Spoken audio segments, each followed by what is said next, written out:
Itu kalimat pertama. Sin. Kebenaran adalah bentuk cahaya yang memancar dari yang gaib. Ia terlihat dan memancar kembali kepada yang gaib. Dan kebenaran itu melampaui segala cahaya dan menjadi cahaya di atas cahaya, dan benderangnya memancar ke seluruh purnama. Titiknya yang paling terang menjulang ke angkasa yang diselimuti oleh rahasia. Ini kalau cuma kamu baca, insya Allah kamu tidak paham. Hampir semua sufi Persia menganalogikan kebenaran dengan cahaya, dan puncaknya kebenaran adalah cahaya maha cahaya. Kalau dianalogikan ya, cahaya itu bukan kok kayak cahaya beneran, tapi ini semacam analogi. Sama kayak kamu melihat sesuatu, matamu siap, sesuatunya juga siap, tapi kalau cahayanya nggak ada, nggak akan terlihat. Mikrofon ini siap, mata kita juga siap untuk lihat mikrofon, tapi begitu listriknya mati, mikrofon ini nggak akan kelihatan. Jadi kebenaran itu ketika ada cahaya, dialah yang mengantarkanmu pada pemahaman tentang mikrofon ini. Akalmu juga begitu, otakmu siap, yang mau dipikir siap. Tapi kalau nggak dapat pancaran cahaya dari Allah, kalian nggak akan bisa nangkep pengetahuan. Para ilmuwan secanggih apapun nggak akan bisa moto gimana kerja otak menangkap pengetahuan. Itu sama kayak mata yang atas fasilitas cahaya bisa melihat sesuatu. Otakmu itu ada sambungan transmisinya dengan Allah. Bentuk transmisinya itu cahaya. Makanya para ulama zaman dulu menyebut al-ilmu itu nurun. Ilmu itu cahaya. Pengetahuan apapun yang kamu pahami berarti ada cahaya yang terpancar di situ. Dari situ kamu bisa paham. Jangan gaya merasa kamu pinter bisa paham sendiri. Kalau Allah tidak ngasih nurnya, sama kayak takmir nggak menyalakan lampunya, kamu tidak akan paham, kamu nggak akan bisa lihat mikrofon ini. Itu analogi cahaya.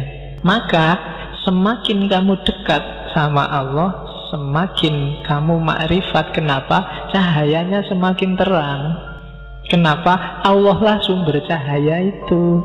Allah lah sumber semua pengetahuan. Semakin dekat sama sinyalnya, HP-mu kan semakin jelas, semakin banyak sinyalnya.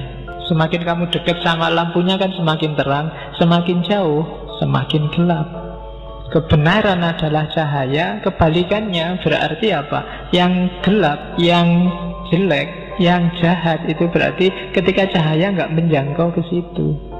Nah, itu ajaran rumit tentang cahaya yang banyak diajarkan oleh para sufi. Nah, kalau masih belum paham, nanti kamu ulang lagi ya rekamannya. Diulang lagi mesti kamu paham 2-3 kali. Bagaimana cahaya adalah perantara kebenaran. Dan nanti ada Nur Muhammad. Nanti kita lihat posisinya Nur Muhammad di antara cahaya. Nur Muhammad itu, ini kalau bahasa lainnya namanya Muhammad yang spiritual. Makhluk pertama yang melimpah dari Allah, sumber segala pengetahuan, sumber segala makrifat, sumbernya cahaya yang melimpah.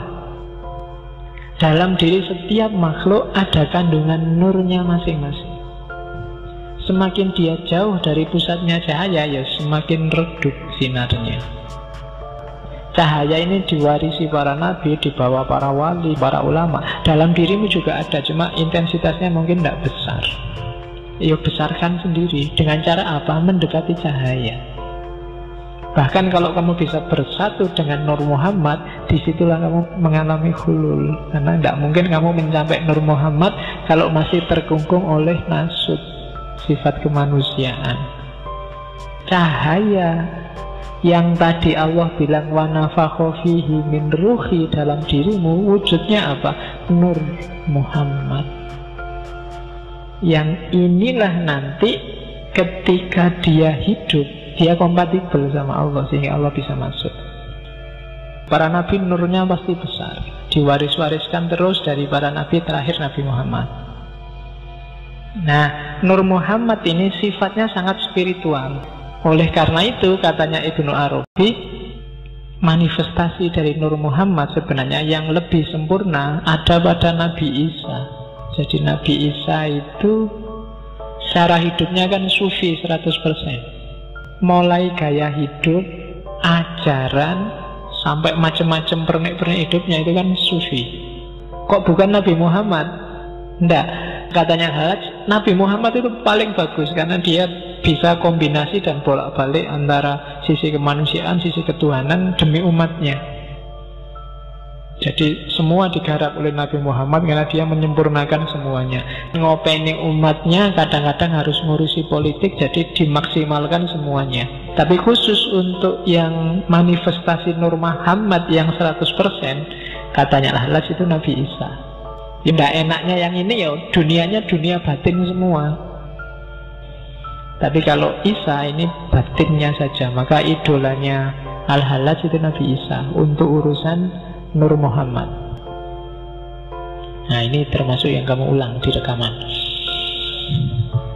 Jadi Nabi Isa itu rela mengorbankan diri demi cinta, hidup dalam nilai-nilai kesufian total.